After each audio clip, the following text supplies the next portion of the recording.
I think I suppose I started at school. It kind of came from teachers in the music department and seeing what these guys could do, particularly my teachers, what they could do with an instrument. See your mates in school, you try and do what they're doing. But also in my case, I had my older brother. He can play any instrument he wants. He's just not fair. So I was just watching him play guitar one day and thinking, oh, I think I need to get that bash. I hadn't really ever thought about being in a band. I was always keen into drama and stuff like that. It appeared a little ridiculous, but drama, and so we'd do shows and we'd do all that in school. And then we thought, why don't we make a band? So started getting into it that way, and I think my dad was probably a big part of that, because he was always into music. He loved U2, Bowie.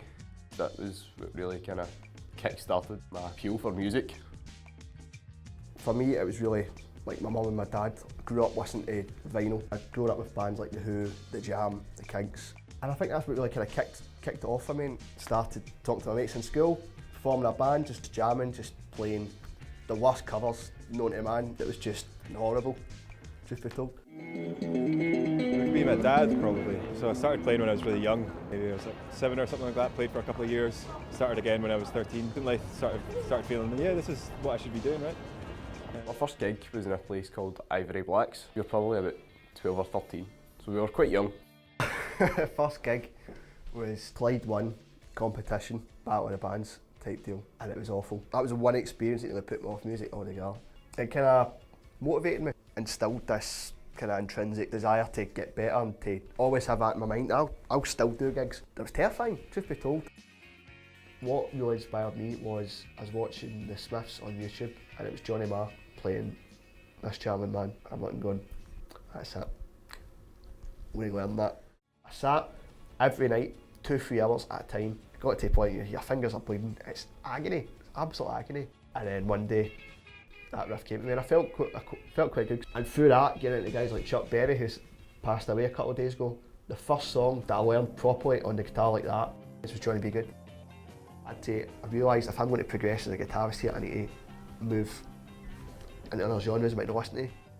I would do open mics sporadically around 2015. That was like my sort of first taste of it.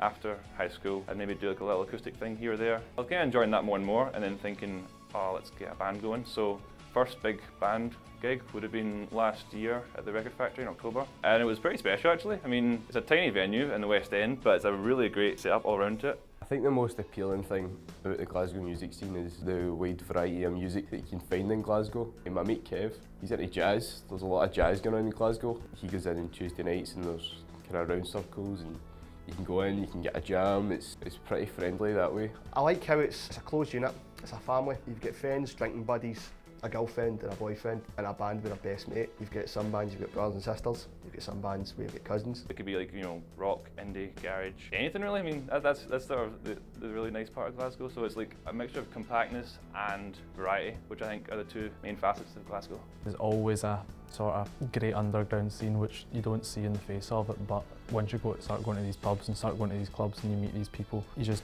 find a new scene that's always there, and it never goes away. Return to vinyl, it certainly helped because you've got young kids, 13, 14-year-olds going into record fair, coming out with bags of vinyl, and it touched a nerve almost because I could see myself in them as well, and seeing these kids developing a love for pure music and developing their own kind of sense of musical ownership. It's great how the Glasgow music scene's encouraging bands to get back to its roots. To have that sort of outlet of music, playing live, meeting like-minded musicians, that opens you up a little bit. You know, you can talk about so many common things about different songwriters, different songs, different albums. I'm studying right now to be a sound engineer. I think through my involvement of music, I don't think I would be doing that without music. It's something that has absolutely shaped the course of my life. It's therapeutic in some ways, and it can evoke any sort of emotion from you. A song can evoke anger, it can evoke everything out of you. You'll realise how good a music scene Glasgow has, how much it has to offer, and how much you will enjoy it. If you're thinking about playing an instrument, just pick it up and just get a bash, that's all you can do. When you're starting it, you're not going to go from your bedroom to Wembley. Music is an art, and music's also a lifestyle. You need to dedicate yourself to it, and what you put into music, music will give back to you. You really can't sort of go half in on it. I think it's just investing in the music and just really giving it a shot. And it'll be fun, or it'll be awful, depends, I don't know. First gigs are always nervous. Don't be that guy that stood at the bottom of the steps at Buchanan Street playing Ed Sheeran or playing Passenger. Come on, that's all people hear. You've already got that stuff polluting the radio. And yes, I'm having to go to Ed Sheeran. I know I've said that about other bands, but I'm having to go to Ed Sheeran. To be successful in music nowadays, you need to be vanilla. You need to be as beige as humanly possible. You need to have no quirks. You need to have no kind of attitude. If your music's a passion, treat it. You need to treat music with respect and don't just do what other people are doing. And that's a good mantra to follow.